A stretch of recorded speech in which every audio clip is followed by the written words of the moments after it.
Bom dia, pessoal que está aí na live. Obrigada pela participação de vocês. Iniciando aí mais um DSS, que é o Diálogo Semanal de Segurança. Vamos ver aqui o primeiro assunto que recebemos aqui do nosso cliente, para divulgar com vocês e aplicar na nossa operação por inteiro. Quem aqui pode me dizer, né, dos motoristas que estão aqui presentes, se participaram do treinamento do Sistema Alerta?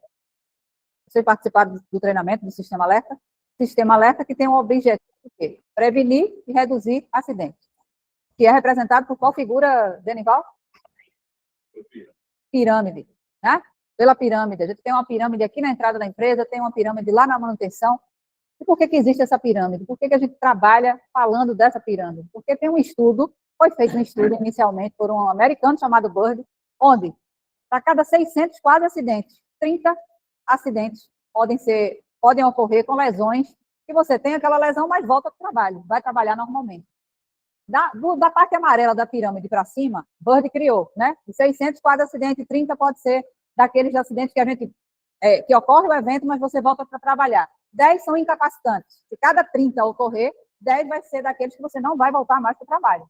Você vai se afastar, não volta mais para trabalhar. E um, que é aquele que está no topo da pirâmide, se acontecer vários, né, como a gente está vendo ali nas fatias da pirâmide, vai ter uma fatalidade. E a gente não quer. Ninguém sai da sua residência para o trabalho, para onde quer que seja, dizendo que vai se acidentar. Hoje eu vou bater no poste, né? Hoje eu vou atropelar alguém. Ninguém quer que o acidente aconteça. Para isso, existem regras, procedimentos que a gente tem que seguir, não criar atalhos para que isso realmente aconteça de fato. Você vai trabalhar com segurança e volta para casa com segurança. E aí se criou o sistema alerta e acrescentou-se a base daquela pirâmide e ali mais 2 barras, que tem o objetivo de mudar comportamentos e hábitos, né? E a primeira ferramenta do sistema alerta é a autoavaliação de segurança. Dentro da autoavaliação de segurança, que a gente faz mentalmente para tudo que a gente for fazer o tempo todo, todos os dias. Da hora que a gente acorda, a hora que a gente vai dormir. Será que a gente toma decisões? A gente toma muitas decisões durante o dia? Com certeza. Seu Rogério, o senhor acha assim, aproximadamente, quantas decisões a gente toma por dia? Está aí umas 50. 50 decisões por dia a gente toma. O senhor, Denival, o senhor acha que a gente toma quantas decisões durante o dia? Provavelmente umas 400. 400 decisões. Deixa eu ir para o lado de lá agora. Seu Ricardo Neri, quantas decisões a gente toma por dia? Vou colocar aí umas 30 mil. Danou-se. Será que é isso mesmo, Vinícius? De 10 a 15 mil. É. E você, Priscila? Umas 500. 500 por dia.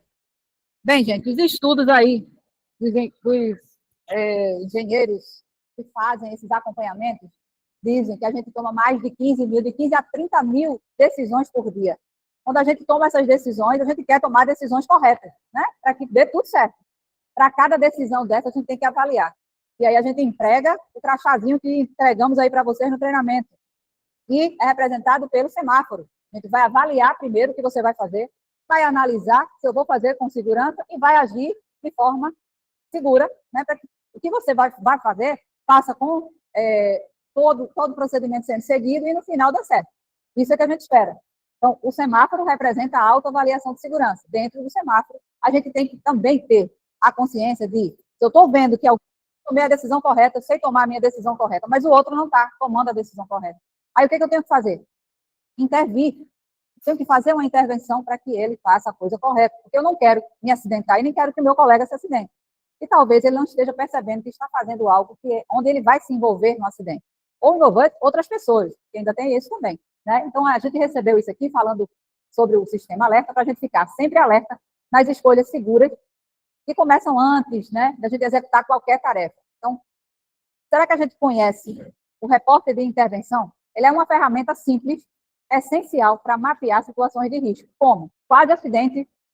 Quase acidente é uma ocorrência não programada relacionada ao trabalho, resultante de uma falha humana ou material que poderia ocasionar consequências.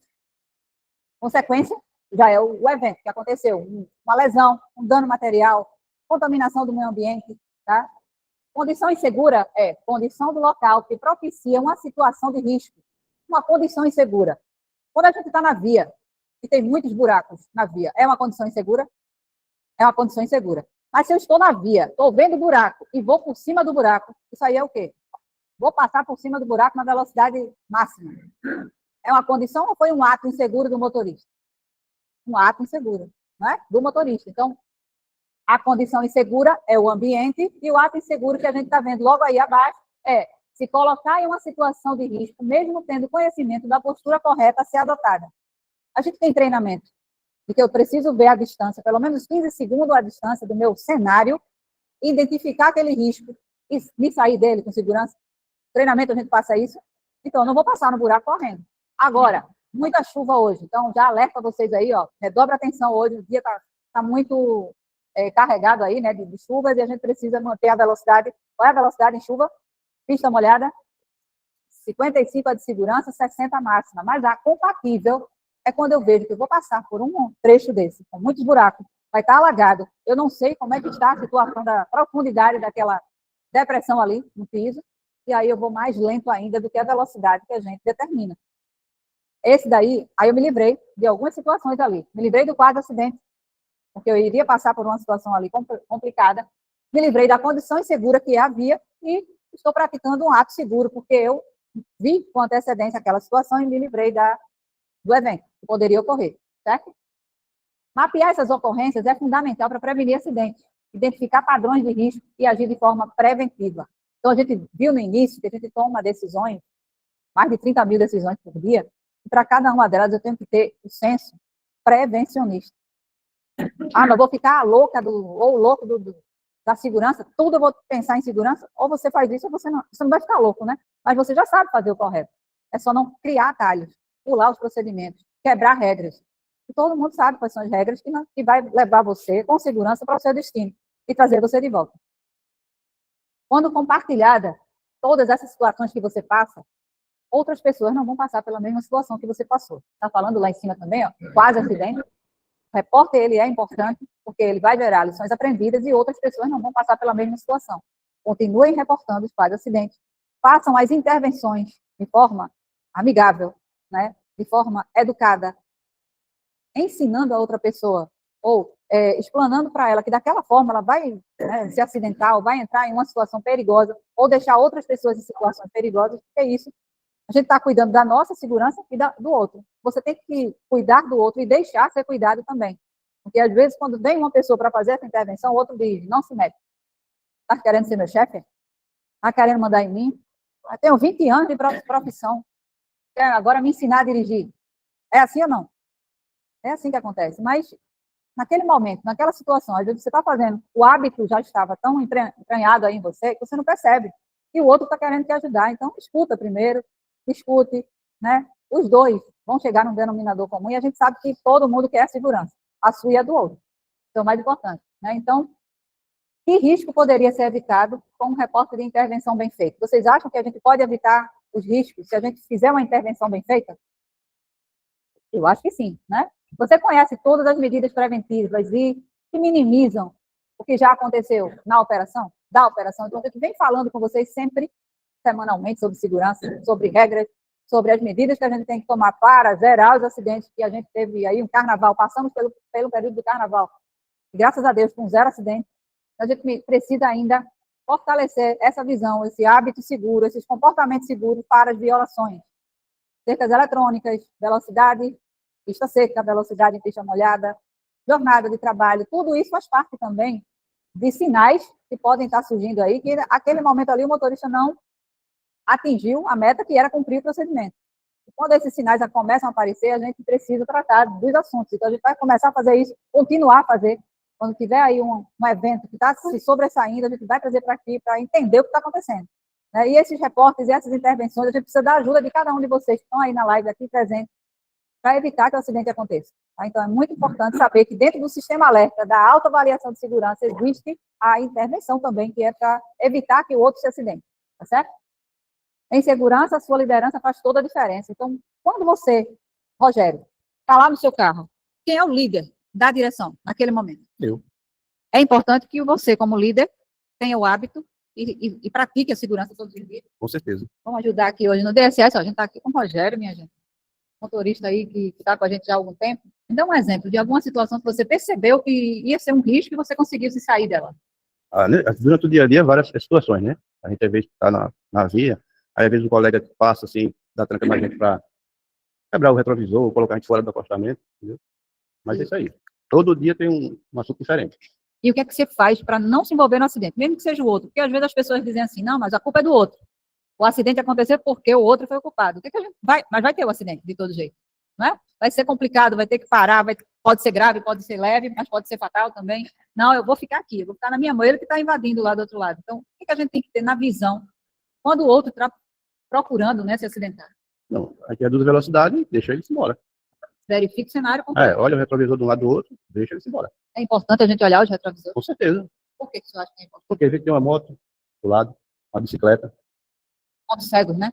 Quantos pontos cegos a gente tem no carro, né? Frente, trás, lado, tudo que é. Tem áreas que a gente não vê, né? E os usuários, que são os pedestres, ciclistas, estão na via, para, às vezes, complicar mais ainda a direção de um caminhão tão grande, né? Desse aí. Com certeza. O senhor acha que o seu hábito de segurança mudou de um tempo para cá, depois que a gente começou a falar isso? Com certeza, né? Muda, né? Porque a gente tem um procedimento diferente, quando chega aqui na sala de treinamento, né? Trabalha no combustível, a coisa melhora, né? É ensinamento sobre segurança, que ajuda muito mesmo. O senhor acha importante, então, que aconteça essas reuniões? Com certeza. Coisa boa. Palmas para ele, minha gente. Obrigada, Rogério. Vai lá. Passando aqui, gente, para o próximo tema. Aí é outra ferramenta do Sistema Alerta que também está na base da pirâmide, que é a OPI. Tenho certeza que vários já passaram por OPI, principalmente porque para fazer a liberação de vocês para a operação, na área de combustível, né, tem que passar pelas OPIs com os motoristas e instrutores, né? Os monitores, eles fazem as OPIs de carregamento, descarga e direção. E, mensalmente, a gente tem um planejamento, que é feito também, faz o rodízio durante todo o ano de acompanhamento dessas OPIs presenciais, que é aquela que a gente vai dentro do caminhão, com o colete, né, no momento que a gente pode andar de carona, fazendo aquele acompanhamento, e também virtual. Alguns já devem ter passado também. A gente avisa o motorista e aí vai, ó, de quanto tempo? De 20 a 30 minutos fazer um acompanhamento para que uma pessoa de fora veja como é que está o meu dia a dia de trabalho, né? E direção. Motorista, a gente aqui faz transferência. Então, não tem a OPI de carregamento e de descarga regularmente como tem a de direção. Nós temos a de direção. E aí ele mandou esse informativo aqui. Por que é preciso fazer a OPI? Né? Observar para prevenir, agir para não repetir. Quando a gente observa e tem um hábito lá que você não está percebendo, e diz a você, ó, eu percebi isso, precisa melhorar aqui. Por que aconteceu isso? E aí você vai dizer, a gente vai gerar um plano de ação também, com lições aprendidas. E aí você não vai repetir mais aquele hábito que você achava que estava fazendo com segurança. Tá? Então, o que é uma OPI? Em nossas operações, muitas atividades são realizadas de forma repetitiva. Por isso, é essencial manter um alto nível de atenção, tanto na execução das tarefas, quanto nas condições de ambiente onde elas acontecem, garantindo que tudo seja feito de forma segura. Então, dirigir é monótono às vezes. Fazer esses procedimentos repetidamente, às vezes a gente pula alguma etapa e acha que está fazendo certo. Por isso que essa é uma ferramenta que vai observar como é que está o passo a passo, a regra, né, da AST, que é a outra ferramenta, que é a receita do bolo que cada um aqui de vocês tem e deve andar no veículo lá com vocês. Para nos ajudar na identificação de pontos de melhoria, podemos contar com a OPI, a sigla de Observação para a Prevenção de Incidentes. Alguém com experiência na tarefa deve observar outra pessoa realizando-a por até 20 minutos, identificando os pontos de melhoria na operação e os comportamentos inseguros que no dia a dia podem passar percebidos, passar batidos, vamos dizer assim. Ela não tem nenhum viés punitivo, mas sim preventivo. Nenhuma das ferramentas do Sistema Alerta que a gente iniciou hoje no nosso DSS falando do Sistema Alerta é punitiva, tá? Nenhuma ferramenta é punitiva. Seu foco é identificar esses riscos antes que virem acidentes, trabalhando na base da pirâmide. Como eu falei para vocês no início, já havia uma pirâmide e o Sistema Alerta acrescentou a base para mudança de comportamento e de hábito, tá? Então, a gente precisa fazer o quê? Identificar comportamentos ou condições inseguras nessas observações, reforçar o que está sendo feito corretamente, criar planos de ação eficazes e evitar a repetição desses desvios. O coração da OPI é o plano de ação. Identificar um item questionável é só o começo, tá? O que realmente transforma a segurança é agir sobre a causa. Por que aconteceu aquele item questionável? E não apenas corrigir o efeito.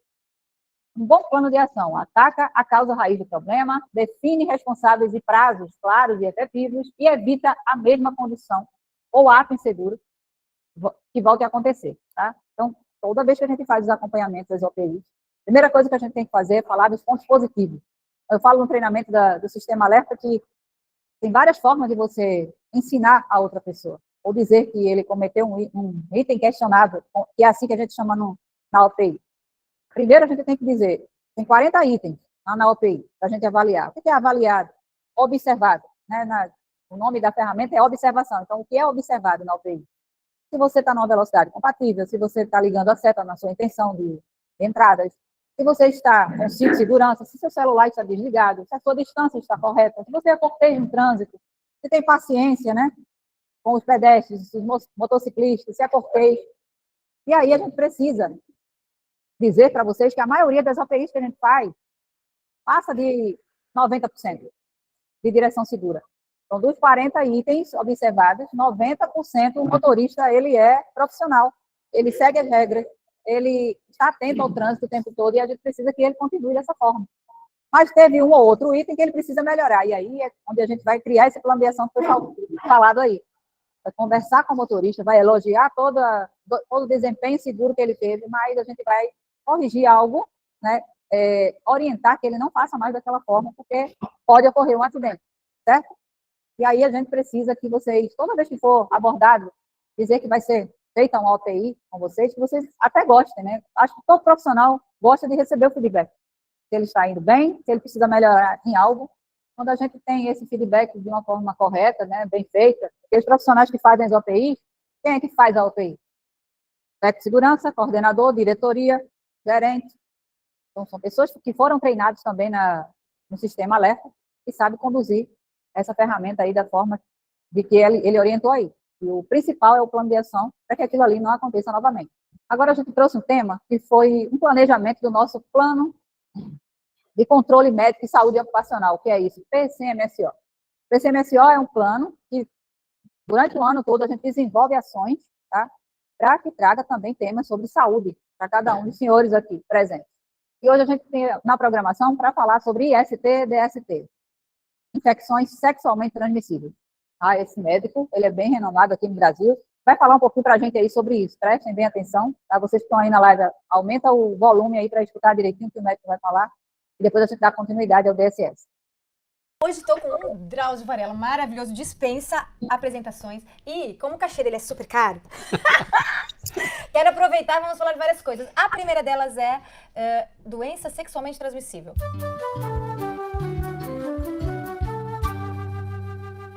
Essa questão do cachê é brincadeira. É verdade, né? Eu tô brincando. Ela comeu um sanduíche, são aqui quase 4 horas da tarde, nem me ofereceu um pedacinho. Essa parte não é verdade, essa parte não é verdade. Sempre foi usado esse termo, né? Doenças sexualmente transmissíveis. Porque é um termo bem claro, todo mundo entende do que se trata. Esse termo foi mudado agora para infecções sexualmente transmissíveis.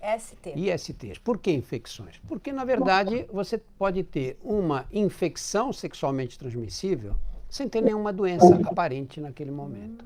Então, esse termo, quando você fala, você está com uma doença sexualmente transmissível, uma DST, eu falo, não estou sentindo nada. E o que é? Imagina, eu posso falar de sífilis, eu posso falar de gonorreia, posso falar de um monte delas, infecção por clamídia, herpes. Herpes, você tem o herpes genital. De repente, aparecem aquelas bolinhas nos genitais externos, que depois de 5 dias, uma semana, regridem. Você continua a ter o vírus, você continua a ter a infecção, mas você não tem uma doença sexualmente transmissível. Entendo o termo, entendi. Aí você tem a sífilis primária. Sífilis primária é o que é? Aparece uma feridinha nos genitais. Primeiro, não aparece em todos os casos. Mas a pessoa tem mesmo que não apareça? Mesmo que não apareça. Mesmo quando aparece a ferida, essa ferida regride. É uma pequena ulceração que regride depois de alguns dias e você continua com a infecção, porque você não tratou. Então, o treponema, que é a bactéria, está lá, então, quieta. E ela vai mais tarde te dar uma infecção que é chamada sífilis secundária. Mas eu peguei sífilis numa relação sem camisinha. Ponto. Não tem aqui dúvida. Pegou numa relação sem camisinha. Eu posso ter tido sexo anal, oral, ou vaginal, ou o que for. Qualquer um Qualquer passa. contato passa. Na verdade, o preservativo, se você tem uma lesão, ele protege os órgãos sexuais. Porque ultimamente tem se falado muito de sífilis. Sífilis era uma doença controladíssima, né? E que de tempos para cá aumentou. Eu li 700% nos últimos tempos de sífilis. Me ajuda, doutor. A sífilis é provocada por uma bactéria, que é o treponema pallidum. Esse treponema, o que faz? Quando você adquire, em geral faz uma ferida, uma pequena ulceração nos órgãos, na parte externa dos órgãos genitais. Na mulher, você pode ter essa ferida mais internamente. E aí você não enxerga, porque a parte externa está normal. Não dói. Aí o que acontece? ela regride espontaneamente. Às vezes aparece um linfonodo, um gânglio, uma íngua, que a gente chama de satélite aqui na região inguinal, que também desaparece espontaneamente. Só que a bactéria fica... Isso não quer dizer que está curada. Não, ao contrário. Ela fica em outros pontos do organismo que você não vê. Então, nessa fase que você tem a lesão, só a lesão inicial, é chamada de sífilis primária. Pode ter o linfonodo, o gânglio aqui, a íngua aumentada. Regride essa sífilis primária e vai se manifestar anos mais tarde. E eu nunca soube sequer que eu tenho. Nem soube que tem. Se fizer o exame de sangue, tem exame certo. Você detecta. Certo. E aí você vai ter a sífilis secundária. A sífilis secundária costuma dar lesões pelo corpo, lesões na pele. Depois, eu nunca vou relacionar. Muito tipicamente na palma das mãos, uma lesão avermelhada, a gente chama de um eritema, na palma de mão, mas espalhada pelo corpo todo. Na mucosa da boca especialmente. E aí ela é transmissível até pelo beijo, porque nessas lesões você tem a bactéria. Você tem o treponema. E aí ela vai se manifestar como sífilis terciária. A sífilis terciária atinge o sistema nervoso central, na maioria das vezes. Subiu para a cabeça. Isto. E aí você vai ter um quadro com déficit motor, as pessoas começam a ter uma marcha típica. Nesse momento ela sabe que tem sífilis? Não, muitas vezes não, isso passa como uma doença neurológica. Agora, desde o momento em que ela teve a infecção, ela continua transmitindo a doença. Às vezes as pessoas dizem, não, mas quando vai sair a cura da AIDS, um remédio que cure a AIDS? O fato de surgir um remédio não quer dizer que você vai fazer a AIDS desaparecer. Olha o caso da sífilis. Sífilis tem tratamento. É a penicilina. Uma injeção e caput. É o antibiótico dos anos 30 do século passado, né? É a penicilina. E aí você dá aí um número de injeções de penicilina, que não custa nada, é baratíssima, e cura a sífilis completamente. Ou seja, não precisa chegar a ter danos neuronais. Muito antes, apareceu a lesão, você é feito o diagnóstico, você toma 2 ou 3 injeções de penicilina, acabou, está resolvido o problema. Você precisa saber. E está aí a sífilis até hoje e aumentando a prevalência, aumentando a transmissão. E você diz por quê? Por que eles... Me conta, doutor. Porque as pessoas não levam a sério essas coisas, sabe? Esse comportamento sexual é muito complicado. Hoje nós temos muito mais liberdade sexual do que existia 20, 30, 40 anos atrás. E se você não toma proteção, não usa métodos de proteção, você corre muito mais risco do que corria no passado. A grande discussão na AIDS hoje é essa. A camisinha foi uma coisa importantíssima, né? Porque realmente protege, né? O sexo, penetração com camisinha protege, você não pega o vírus. Muito bem. A gente só contava com a camisinha no passado. Só que a gente sabe que a camisinha ajuda, mas não resolve o problema, porque as pessoas não usam. Ah, é porque as pessoas não usam. As pessoas não usam. É porque de repente, não, e tal, no momento não deu tempo. É sempre e aí, assim. É sempre... E pega onde mais? Pega mais os mais jovens, né? Pois porque você quando... num programa, tá inconsequente, aconteceu. E você também, né, essa idade, todos nós tivemos essa idade, você é inconsequente, você acha que com você não vai acontecer. Se você quer ter liberdade sexual, você tem que ter responsabilidade com você e com os outros. Não é? Você tem que se proteger. Você tem uma relação monogâmica com outra pessoa que é monogâmica também, não tem problema, vale tudo. Agora, se você sai com uma pessoa e você não conhece... sei o histórico do cara, é melhor nem arriscar. E o que acontece muitas vezes as pessoas até usam na primeira, segunda relação, aí depois... Mas eu não sei o que aconteceu fica antes. Conhecendo, aí diz, especialmente as mulheres que se apaixonam com a maior facilidade. Os homens também se apaixonam. Não, igual as mulheres não. Não. As mulheres... Mas vocês saem 2, 3 vezes com o homem, estão apaixonadas, sonhando. Nós sempre recomendamos o uso da camisinha, era a única arma que a gente tinha. Hoje temos outras armas, né? Hoje você tem a chamada terapia pré-exposição, que é indicada em que situação? Você toma um comprimidinho de um remédio diariamente e é especialmente indicada quando você tem casais discordantes. O que significa? Seu marido é HIV positivo, você não. Ou vice-versa. Então, o que é negativo, toma um comprimidinho por dia de uma droga chamada Truvada. E o Truvada, na verdade, é uma combinação de 2 antivirais. Meio que protege. Meio que protege? Não, protege completamente. Mesmo. Completamente. E aí, nesse caso, não precisa fazer nem da camisinha. Não precisa. Aí não precisa. E você tem a chamada... No caso da AIDS. No caso da AIDS, só da AIDS. E você tem a chamada terapia pós-infecção.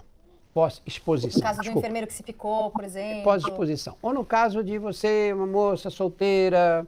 Saiu, foi para uma balada e ficou com uma pessoa. E aí você não tomou nenhum cuidado, tinha bebido. E você não sabe se a pessoa tinha? Não sabe, não conhece, sabe nada daquela pessoa.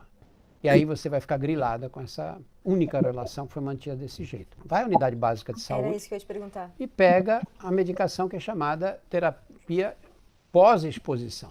E essa você vai tomar durante 30 dias. E é gratuito? É gratuito. Tudo, mesmo a pré-exposição ou pós, tudo gratuito. Você vai, toma 30 dias, o risco cai para zero. Imagina, eu encontrei um cara, não sabia de nada dele. Meu Deus, nunca me vi depois e quero saber se eu peguei alguma doença. Por exemplo, vamos pegar uma situação mais dramática do que essa. Eu achei que essa era... Essa é muito mais... Infelizmente, o número de mulheres estupradas no Brasil é inacreditavelmente alto. Você foi estuprada por uma pessoa que não merece a menor confiança. Exato. Né? Você procura o serviço de saúde e ali eles têm um protocolo. Quais são todas as drogas que você deve tomar para prevenir o aparecimento de qualquer doença. De qualquer uma, desde qualquer sífilis, uma. HPV, sífilis, AIDS. clamídia, de todas as doenças. Perfeito. Você faz esse tratamento e... Discretamente, aquilo é discreto. É. Isso é legal, porque isso é uma coisa que as pessoas têm muita negação. Alguém vai descobrir, alguém vai saber, eu tenho dúvida, mas não devo ter. E é isso, é seguro e é privado. Nessa questão da privacidade, agora nós começamos a ter o teste para AIDS em farmácia. Você vai na farmácia, compra e faz um teste geral, um teste com saliva, ou pode ser um teste com uma picadinha no dedo. Vendido em farmácia, que é uma briga grande nossa. Há muitos anos que a gente vem dizendo isso. E o pessoal dizia, não, legal, mas parabéns. a Então, pessoa... uma briga ganha. Parabéns. Não por mim, mas pelos epidemiologistas, pelo pessoal que trabalha com AIDS. Porque se você faz o teste de gravidez na farmácia, por que você não pode fazer o teste para AIDS? E prevenção? Imagina, eu sei que camisinha previne, mas tem alguma doença sexualmente transmissível que eu posso tomar vacina? Tem o HPV, é o papilomavírus. O papilomavírus é o vírus que provoca o aparecimento de pequenas verrugas genitais. Pênis da vagina, na região perianal também, quando você tem relações anais. A maioria desses vírus papiloma, porque o papiloma tem uma série enorme de subtipos. A maioria deles provoca lesões benignas, que são essas. Mas tem aí uns três tipos, pelo menos, que provocam lesões que são precursoras do câncer de colo do útero ou câncer de pênis, de pênis. Muito bem. Esses são protegidos pela vacina. A vacina protege mais de 90% dos casos. O problema da vacina é que você tem que administrar 3 doses. Em geral, faz a primeira dose, depois faz outra um mês depois faz outra com 6 meses, parece. Bom, já cria um problema, porque as pessoas tomam a primeira, não tomam a segunda. Exato, e aí não fica protegido. E tem sempre uns idiotas criminosos que soltam pela internet que a vacina dá isto, que a vacina dá aquela complicação. Teve um caso em São Paulo, numa escola que eles vacinaram as meninas, e uma menina que ficou tonta. Milhões de unidades de vacina, porque uma menina disse que ficou tonta naquela hora, e outras também ali acharam que também ficaram tontas. E é isso, quando começa um zum, vai surgindo outras coisas, né? Muito obrigada, Drauzio. Eu acho que foi bem esclarecedor, né, o que ele falou aí, cuidado que a gente tem que ter diariamente, né, com as nossas escolhas. A gente falou de escolhas hoje desde o início. Essa é uma escolha também. Você precisa fazer a autoavaliação de segurança também. Você conhece a pessoa que você vai sair, né? Cuidado, você está tendo cuidado com a sua saúde, com a do outro, com a da sua esposa que está em casa te aguardando. Está pensando nisso tudo. Então, as ISTs são complicadas. A gente viu que pode atingir neurologicamente as pessoas, sem a gente ter noção até que está com aquela infecção. Então, fiquem atentos, consultem um médico, procurem os seus médicos quando sentir que tem algo diferente no seu corpo, para que seja tudo identificado no início, e aí seja um tratamento feito com eficácia e você fique com saúde, tá? Seguindo aqui, chamar o Luciano aqui para falar um pouquinho para a gente sobre uma mudança que houve aí na parte de jornada, os parâmetros de jornada aí da Raizen, tá? Do nosso cliente Raizen especificamente. Bom dia, você que está aí na live. A gente está trazendo aqui, só para que vocês entendam, a Raizen, isso é uma mudança da operação Raizen, porque as demais operações a gente segue na lei do motorista, né? Mas para a Raizen vai ter uma alteração a partir do dia 1º de março. O que é muito importante é que você entenda que essa alteração vai ser a partir do dia 1º de março. E até sábado nós continuaremos com o mesmo parâmetro, para depois não sair a comunicação de que a Raizen alterou hoje, não alterou hoje. Vai ser alterado dia 1º de março. Até lá, a gente continua com a mesma jornada do início até o final de 12 horas diárias, né? Vai passar a partir do dia 1º de março, 13 horas diárias, 13 horas. O que é que vai acontecer? Só para que você compreenda. Tem um próximo slide, não? Não, né? Pronto. Nessas 13 horas diárias, não vai ser alterado nenhum outro parâmetro, a não ser o parâmetro de direção contínua, só para que vocês compreendam. Na direção contínua, vai ser alterado a questão de 5 horas, vai passar de 4 horas para 5 horas de direção contínua. Então, não vai ser preciso mais parar aquele limite máximo de 4 horas. É importante que esse tempo de direção contínua, vocês compreendam, né? Que esse tempo de direção contínua é, no máximo, 5 horas. Então, quando é que vai começar essa alteração? Quando é que vai começar essa alteração? Dia 1º de março. Então, nada desse período agora. Então, até sábado, a gente permanece do mesmo jeito. Quem tiver pela Operação Raizen, até sábado, é 4 horas de direção contínua. A jornada total, inicial até o final, 12 horas. Nas 13 horas, só vai alterar a direção contínua. O descanso, depois da direção contínua, permanece a mesma coisa. 30 minutos após a direção contínua. Refeição, permanece a mesma coisa. Tempo total de direção, vai permanecer a mesma coisa.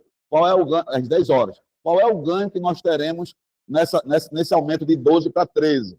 É para ajudar numa questão de trânsito, de fluxo de trânsito pesado, mas tem que respeitar as 10 horas de direção. Em algum momento você está precisando lá de meia hora para chegar num posto, desde que as suas 10 horas de direção diária não esteja ultrapassada. Você perdeu muito tempo no abastecimento, perdeu muito tempo para pegar a nota, e aí você vai conseguir pegar essa 1 hora a mais. É muito importante que vocês se atentem a isso. Na semana total, permanece, agora vai sair de 60 horas para 72 horas de direção, né? Não, de jornada. Tempo de direção contínuo, né? Vai sair na 60 permanece, que é o tempo de direção, jornada é que vai ser alterado de 72, ele sobe para 72 mais 7, 79 horas de jornada. O que é importante que vocês entendam, que essa alteração vai ser para ajudar na hora de carga e descarga, um atropelo no parto operacional, nada de ficar esperando dar 13 horas, até porque você atrapalha a sua saída do próximo horário no dia seguinte. Você evoluindo sua jornada, finalizando cedo, você inicia mais cedo no outro dia. Então, para ficar claro, a partir do dia 1º de março, direção contínua vai passar de 4 horas para 5 e o tempo total de jornada vai passar de 12 para 13. Isso para a Operação Raizen. Demais operação permanece do mesmo jeito. Era esse o recado. Ficou claro.